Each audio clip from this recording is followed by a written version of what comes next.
आज बिहार में जिस तरह से परिवर्तन की दौर चल रहा है और यह परिवर्तन किस क्षेत्र में हो रहा है जनता भी जान रही है।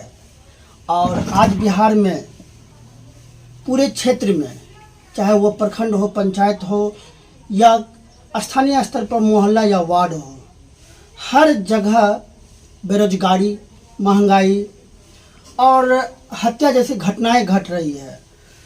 इसी परिप्रेक्ष्य में कई पार्टियां अपने अपने दल को सामने ला रही है और आगे बढ़ने की जो होड़ में लगी हुई है, लेकिन आज तक किसी भी पार्टी के द्वारा कोई भी आंदोलन सक्सेस नहीं हो सका है, क्योंकि सभी राजनीतिक पार्टियां अपनी अपनी रोटी सेकने में लगी हुई है। चाहे मैं यहाँ पर किसी पार्टी का व्यक्तिगत रूप से नाम नहीं लूँगा, लेकिन इसी परिप्रेक्ष्य में मैं आज एक ऐसे पार्टी के बारे में उल्लेख करना चाहूँगा जो आज राजनीतिक रूप से कई बदलाव लाना चाहती है, क्योंकि बिहार की जनता जो है एक सुंदर राज्य चाहती है और बिहार के बदलाव के लिए एक सुंदर पार्टी भी चाहती है।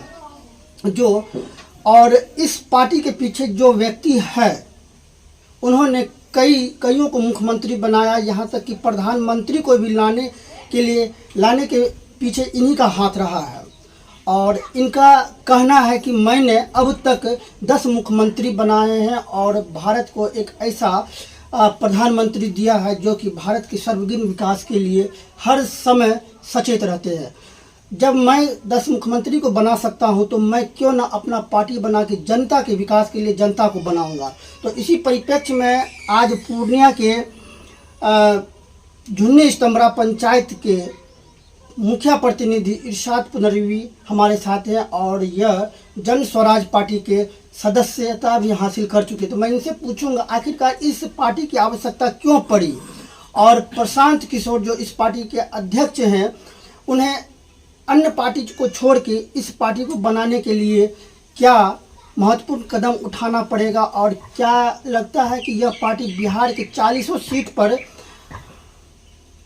सीट ला पाएगी या जीत पाएगी और अपनी सरकार बना पाएगी, क्या लगता है सर? देखिए, जन स्वराज अभी पार्टी बनी नहीं है। पार्टी गांधी जयंती के रोज 2 अक्टूबर को 2024 को पार्टी का गठन होगा।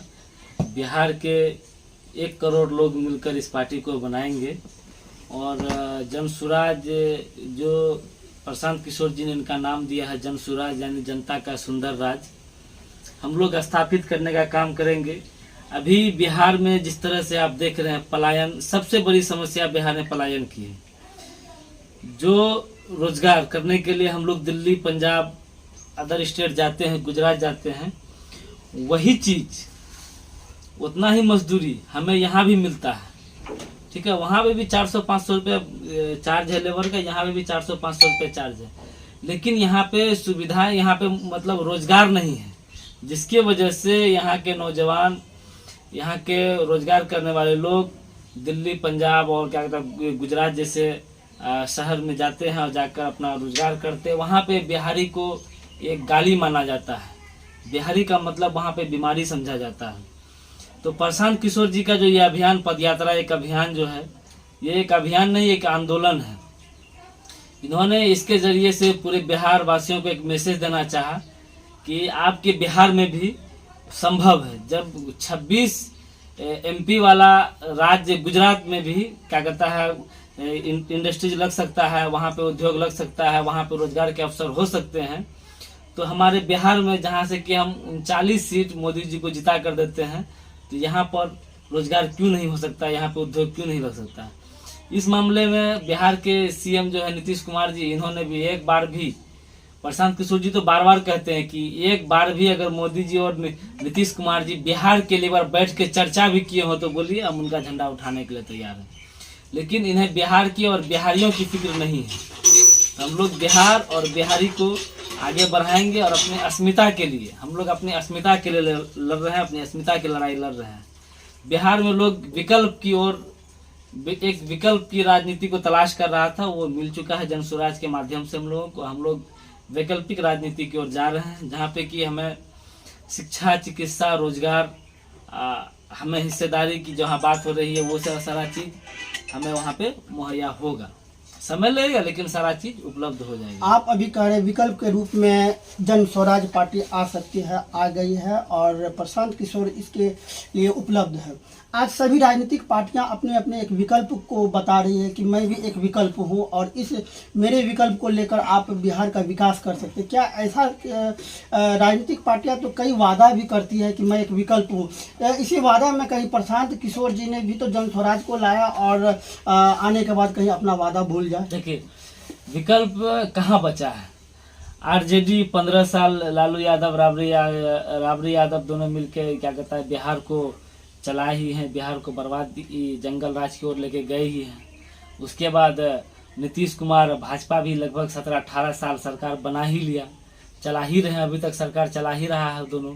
फिर क्या कहता है आरजेडी जदयू कांग्रेस तीनों मिलके फिर सरकार चला ही रहे हैं। तो विकल्प कहाँ है। जिस समय लालू प्रसाद यादव का क्या कहता है सरकार था बिहार में, उस समय भी बिहार देश के सबसे पिछड़े राज्यों में था और आज भी नीतीश कुमार की सरकार है तो आज भी बिहार देश के सबसे पिछड़े राज्यों में शामिल है। तो इन लोगों से ये घिसी पिटी राजनीति, ये पुराने लोगों से अब होने वाला कुछ है नहीं। क्योंकि हम लोगों ने देखिए एक समय सीमा होता है, 10 साल 15 साल 20 साल एक मौका होता है कि देश बिहार राज्य को अग्रणी राज्यों में शामिल करवाने के लिए काफ़ी समय होता है।